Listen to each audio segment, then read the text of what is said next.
Hello, I am Glenn Cole, founder and chairman of 72 and Sunny. Welcome to the Sunnyside series. We're coming to you live from Sport Beach in Cannes, which you can't tell from the backdrop, but just trust me, it's cool. It's awesome out there. It's not cool, though. It's cooler in here. We are celebrating the intersection of sport, culture, and fandom. I'm joined by a colleague, peer, and my friend, Andy Kauffman, who is working at Marriott. But we also had a stint at the NFL together. We're going to talk about that. Let's get into it. I want everybody to know, because you had a killer professional journey in the last decade. I guess it is now. Give us Thanks the rundown. for making me feel old, my friend. No, it's great. Yeah, it's been. I feel incredibly blessed. I've worked at some. Not just amazing companies, but companies that I'm incredibly passionate about. So I spent 25 years in the travel industry at Disney, at Expedia, and then 11 years at Marriott. And then the pandemic hit, and like a lot, we helped the company recover, and I did a bit of soul searching, and I said, what am I really good at? Well, before you left there, didn't you build Bonvoy? Well, that's exactly that's a right. pretty good credential. Well, during that run, we acquired Starwood, and then we brought 3 loyalty programs together and birthed Bonvoy, which is an incredible achievement, and obviously has scaled to 240 million members around the world. So super proud of that, without a doubt. And what I learned through all that is it's a multi-brand platform business that many, many companies are running. And when I looked at my next move, I found in sport, they hadn't figured that out yet. And at the NFL, while they had been incredible at building a football operations platform, they really hadn't enabled a fan engagement platform that brings together the data, the 32 franchisees that happen to be football teams, all of the insights, all of the partners, and then all of the channels of activation. So that was my pitch. And I sat down my first interview with Tim, and I'm like, hey, he's like, here's the job. I'm like, with all due respect, I think it's this. And I think it's a really, really powerful idea, especially for a company that has the depth of fandom that they have and then can scale around the world like they're doing now. And so, what was the job? What was your remit? It was a marketing strategy and sciences, which sounds super smart and all these and it was great from that standpoint. But at the end of the day, it was about bring data together with strategy to inform how you engage fans in ways that delight them and make the company money. One of the great, it sounds so obvious when you say it, but the NFL is elite at it, and you helped, I think, shape some principles that have made it really sustainable for them. It's pretty amazing. That was kind of a new practice that Tim brought to the party. It was, and we had this sort of like pyramid of between Ian, Marissa, and I. We like to think of ourselves as a trifecta, and Tim would describe my role as the spine of the organization that brought together the creativity and the activation, and it was super powerful. But what it taught me was that at the end of the day, we're building a commercial business that brings together data, consumers, activation in a way, as I said a minute ago, that makes us money. And what I found was a lot of organizations hadn't brought those pieces together.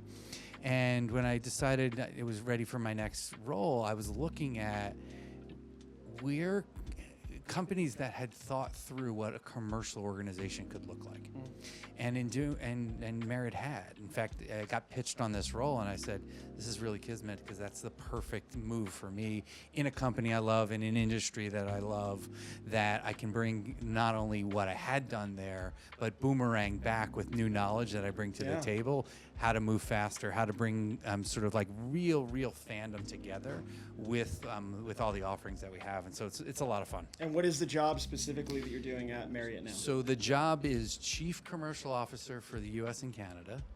Brings together, I like to say my job is to fill our hotels and future-proof our brands.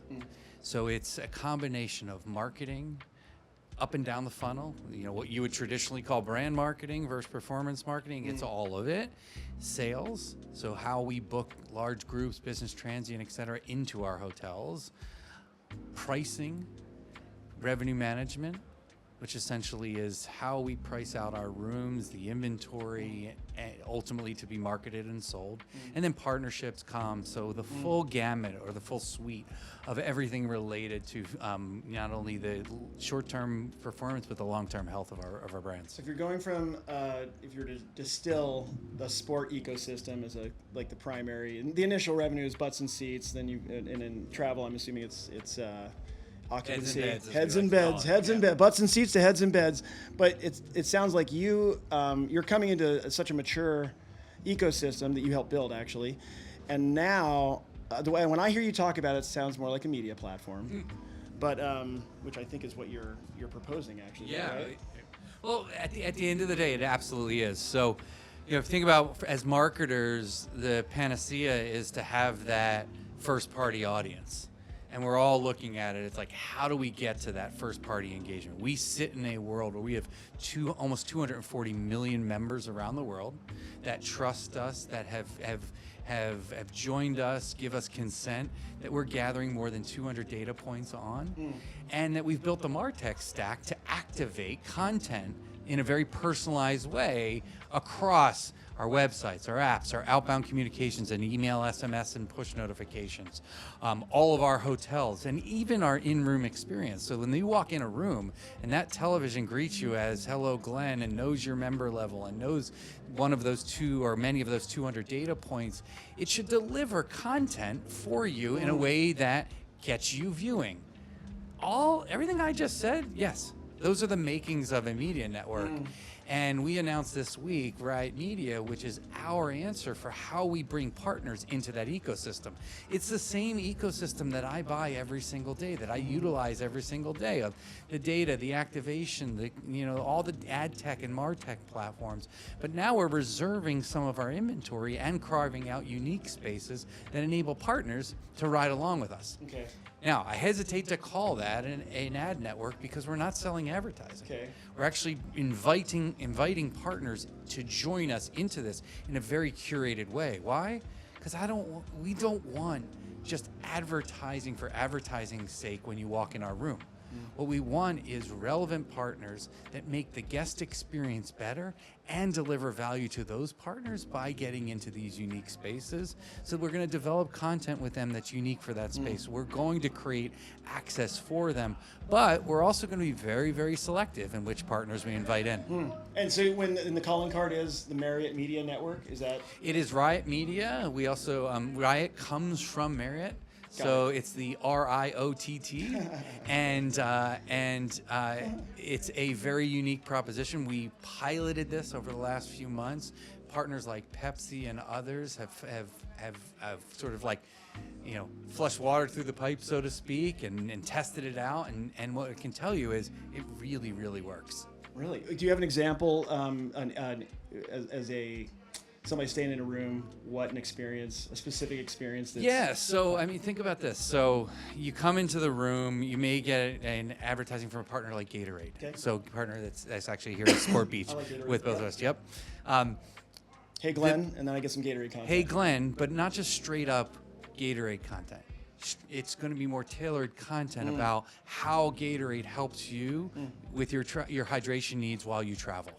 Whether that's know who you are, but whether that's jet lag or other means, how you can basically get your peak performance as a business traveler, and Gatorade can help make that happen. Now, that's not just an isolated moment.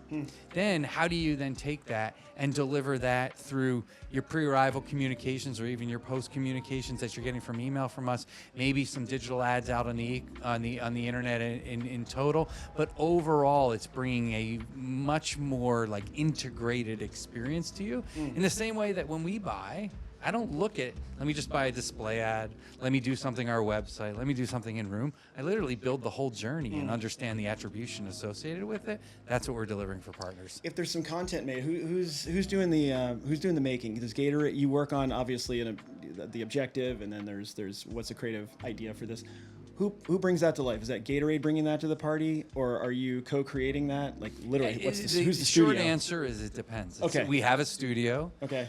Partner's going to obviously bring assets to the table. Right. I think it's a collaboration, just like I would be doing with you guys or other agencies I'm working with or other partners I'm working with. We're going to create the right content for that space. Cool. It goes back to let's not just slap logos and ads in spaces, but develop content that's really unique for the channel. It sounds like starting with exactly who the audience is, to the person, and custom tailored That's to exactly them, which right. is super cool. Yeah. Well, that sounds exciting. It's fun. What's a win going to look like? For you, if you squint and imagine 5 years from now, 3 years from now, next week. I think a win will look at twofold. Okay. So the core of our business is selling hotels and lodging accommodations. And so when we look at our membership base, 240 million members around the world, there's 7 and change billion people on this planet. There's still opportunity to grow our membership base around the world. To do that, we don't want to just grow enrollments. That's a key KPI for us. I guess that's redundant. That's a KPI for us. But also, KPI, yes, let's make sure it's really it's a key, important. super key. Let's make sure that as we grow, we're getting people to engage with us, so that we're not just growing our enrollments, but we're growing our share of wallet with each of them. And so, growth of the membership base. But then the flip side of that is what powers that is the growth of our lodging supply. What I mean by that is we have almost 10,000 hotels around the world. We have more than 30 brands, and I'll often get asked, do you have too many brands? And my short answer is no, we don't. Because we want to have a brand for every one of your travel needs. And your travel needs, just like mine, change depending on the trip type, who you're traveling with. So for example, we recently... Although I do like the nice stuff, but carry on. I'm going to get to the nice stuff. I know you like I do like the JW Marriott here across nice the street. Things. The JW Marriott here is fantastic. Been doing it Thank 20 you. years. Thank you. But let me give you a few examples. Yeah. So post-pandemic, it's very clear, not just the younger generations, but all generations want and value experiences more than material goods. And if there's one thing they're not going to give up on, it's their hard-earned, using their hard-earned money on travel. But the way that they're traveling is changing. More outdoors at times, more nature. So we have historically not had great hotel depth For that. around that. So we went out last year and purchased a brand called Postcard Cabins. Okay. Postcard Cabins, think tiny homes, Okay. well appointed, in and around national parks. Cool. That's all underneath the Bonvoy umbrella. Similarly, we have Trailborn Hotels, which is another local rustic experience in and under the Bonvoy platform. Now, They sound amazing, and I know that's not you're not revealing that here, but No, it feels no, like no. a scoop. It's not for hot me anyway. news, For it's my not hot family, news. that's a scoop. All right. But what is, I'll say this isn't hot news, but I'm not revealing anything, but it's pretty freaking cool, Okay. which is the Ritz-Carlton Yacht Collection. Yes, I like the Ritz. So we Well have played. 2 ships in the water right now. We're about to launch our 3rd The yachts, super yacht. That's how you talk about it when you have yacht offerings that we in the water. In the We water. got 2 in the water. In the A couple coming. I worked in the cruise business early Okay. in my career, so there's some language. It's unlocking some muscle memory. And All some good. language. But so three yachts that'll be in the water. Okay. Truly that pinnacle experience that takes luxury to the next level. Amazing. And then we also have now safari lodges over in Africa underneath the Ritz-Carlton and JW umbrellas. And so you see, it's like we're rounding out the Yeah. portfolio. And you get started One more Bonvoy. example, we just acquired Citizen M, which is a really targeted, cool young brand in the mid-scale space. And so when you look at it it's around rounding out that portfolio and having offerings that cater to every single one of your needs, so that you really spend 100% of your lodging share with us. And I just hit the Bonvoy up. I start there. That sounds like a sales It's pitch. all I'm not. through I the swear to God, I'm not sales pitching, but I am a big fan of that. Where do you ecosystem. download that Bonvoy app? Well, I'm a Google Pixel guy, so I have to go to the Play Store Or the Apple App or the Store. Apple. Yeah, for the rest of you with those phones. You're talking in a way that I don't hear a ton of CMOs speak. Many of them, and obviously the business is that role is expanding. It's always under pressure, because ultimately you got a CEO who's saying Sure. drive demand, however you do it. But you're talking about all sorts of lenses that are not part of the traditional skill set. So where do you see this? How is it evolving for you, and how do you see it evolving at large? It seems like it's evolving within your organization, It is. specifically with you coming on the way. I know your background. Yeah. I thought that was interesting in a positive way. Higher, but how are you seeing that grow? It's interesting. The whole debate that's been going on the last few years let me preface it this way. Yeah. First, I came up through digital, through product, spent a lot of energy in data and personalization. And through all of that, there was this whole debate of the brand versus performance, which I think is ridiculous debate. Okay. It's obviously both. Agree. But what has surfaced is a new skill set that we call the performance marketer. And there's been over the last few years, what's the next generation CMO look like? Is it a performance marketer versus a traditional ad guy and the like? And I think it's got to be both, right? Creativity at the core. But what I realize as I step back from it, this whole debate is really about how marketing needs to become part of the commercial engine. If I go back to marketing 101, and this is going to sound really basic, but the 4 Ps, somewhere along the lines, it became that marketing and the CMO only owned 2 of them. And that was promotion and placement. Where was product and price? That lived in a different part of the organization. Digitally, is that the CDO? Pricing was traditionally, is it sit in sales or in finance or somewhere else? And so as I look at that, I see the full suite not being what the next gen CMO will be. And then maybe this is a hot take, but I don't think the CMO is going to exist in 5 years. What will it be? I really don't. Or, well, we can say similar people, but how do you? I don't think it'll be called CMO. Right. I think marketing is going to be part of a chief growth officer, Or chief commercial officer, where it brings marketing, sales, pricing, growth, all those things together, and that is the commercial beachhead for the organization. It'll also, just to build on that, plus one, I would imagine most organizations, it's also a repositioning of the title will reposition the value of that function to the CEOs, who currently probably do see it as placement and promotion. Yeah, because absolutely. that's the M of marketing. It's just marketing, not.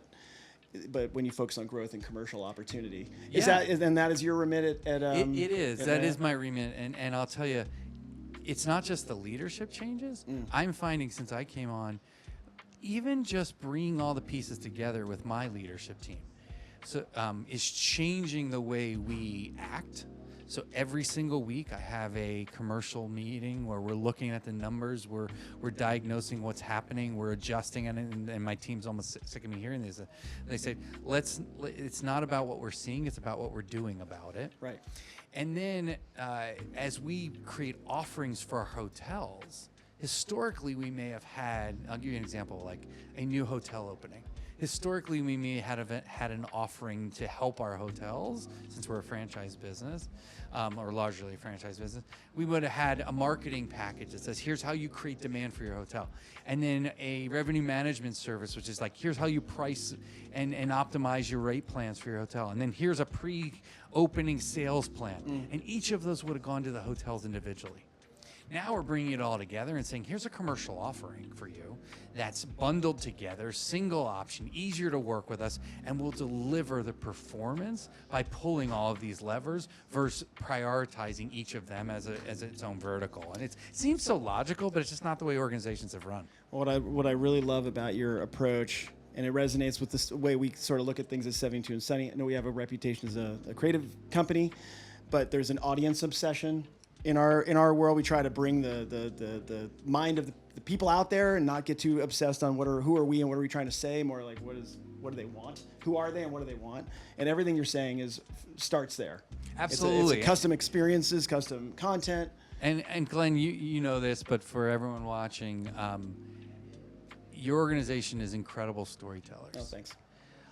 And if there's one thing I've learned watching you and Tim and others operate, it's that we need to create stories that make you feel something. But it's not creative for creative's sake. It's creative that performs in service of what the company needs to achieve. Absolutely. And when you strike that balance, I think that's the winning combination that we all strive for. Is there, last question on this thing, where do you see like the most creative opportunity in the ecosystem you're building, or where's the most fun so far for you? The most fun is actually a lot of the creative storytelling has in the travel space is starting to look the same. And I want to break that model and start to stand out a little bit.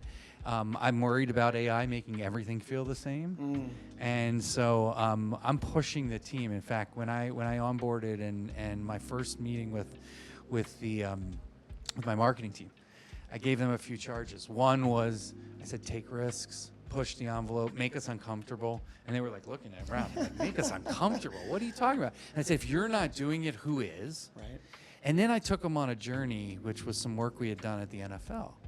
And I showed them 3 different pieces that your team produced that were all used to kick off the season. And you know that it's the same brief from season to season to season. But what changed, and I told them this, I took them deep into how we worked. What changed was the tone, the context of the country, and what consumers and how they felt, and what baggage they were bringing into the season, or what excitement they were bringing to the season.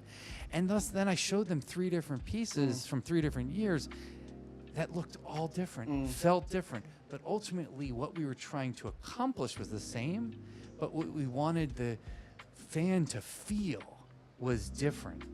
And I think that was a huge unlock for them, and I'm excited to see where we go with it. Well, first of all, thank you, and that's an incredible. I couldn't agree more. That's an incredible insight. I think any marketer could use. One of the things I've really enjoyed about working with you in the NFL, at least in that ecosystem, is also just your willingness to share kind of nakedly what you're learning along the way. Obviously, we have meetings in the conference room where there's the execs, our execs, everybody is like, there's formal briefings, but outside of those rooms, either on phone calls, texts, or hallway chats, there could be like, hey, I see a thing here that you might want to go look at, or hey, here's some data that would support what you guys are saying, or challenge what you guys are saying. So I'm not saying don't do it, but you might want to just double click and look at this. I think part of the reason the NFL work between 72 and Sunny and the NFL has been so strong the last few years is relationships like this. Without a doubt. Thank you for doing that. Please keep doing that with whoever your partners are. If we become one, fantastic. But I think that's something I've been preaching all week, because all boats will rise with that one. I think that's incredibly important, and I had a front seat to watching 2 of the best do it, and you and Tim, thanks, man. and your partnership and your friendship is so pure and so real and so core that then the team starts to feel that, and I think you embody this behavior, and I think everyone should aspire to do that. No, that's awesome. Partner's a important word, and Tim used to say, I want team meetings as well as partner meetings to feel like a family dinner. Oh, that's great. Right? You get into this, you always yell does. a little, you love a little, but you come back and you love each other. Yeah, there's some and you yeah, debate. exactly. There's some disagreement, but it's honest. And that's how great things happen. Yeah. All right, and then the other glue we've got is Eagles fans. Go Share a Birds, wing with go me. Go Birds, go fly, Birds. Eagles, fly. Yeah. Okay. Let's do this. We're going to do the speed round. That's the Super Bowl champion. That was a very strong showing. Saquon delivered on all levels. As the whole team. The whole team. I think I've watched hard the not to Cooper love Saquon. Jazine pick 6 like 1,000 times. Yeah, no doubt. So I'm going to do my speed round with you. We got 3 questions. Just whatever comes to the top of your mind, just go with it. Just go with it. Go with your gut. All right. These are easy ones. Softball. Ready? All right. Sweet or savory, and why? I'm gonna go right in between. Pancakes? I'm actually gonna go chocolate covered pretzel. That's so fucking Philly of you. I love it. All right. That's a very good answer. All right. Haven't heard that one yet. Okay. Second question. If you could have dinner with anyone in the world, dead or alive, who would it be and why? Yeah, this one's gonna feel a little bit like a cop out because it's probably an answer you get a lot. But Leonardo da Vinci is, I think, the most common answer. Yeah, so mine's Walt Disney. Okay. You want to talk about someone that has made me feel on many levels, from a little kid to I worked for the company for 10 years and just genius on so many levels. That would be beyond a joy. I'm surprised I don't hear that one more, to be honest. That's an outstanding answer. All right. I mean, honestly, our business, I think, has probably been transformed just by on Disney so many levels. DNA. Okay. Last question, speed round. What is your go-to hype song if you're gonna either work out or get ready for I don't know, a meeting, a pitch, just kind of dealing with the day? You're like, I'm getting fucking fired up. What is it? I'm gonna go a little Philly. You can take Like guy out Pink? of Philly, but no, a little Eye of the Tiger. Oh, that's a yes. Somebody's got to keep the 80s going. Exactly. Yeah, Eye of the Tiger, Rocky. All right. Rocky 3. There it is. I There stand it is. corrected. Yeah, That's yeah, right. That's yeah. right. Wow. And the third that's probably the best part of that A particular little movie. Clover that we mentioned. Lang, right? Yeah. Oh, strong answer. Okay, well, on that note, let me just say, Andy, it's so great to have you here. So great to see you again. So great to see you in this context or any context, but we're having a good time. Thanks for coming here. Thank you. Appreciate you being at Sport Beach. The whole Marriott team. It's amazing. What you guys do here is incredible. Oh, thank you. Incredible. Man. We're having a good time. You guys are being additive. Be sure to catch all the action from Cannes and our on 72 and Sunny social channels and Sport Beach social channels. Thank you, Andy Kauffman. Appreciate you, buddy. We are out. Thank you.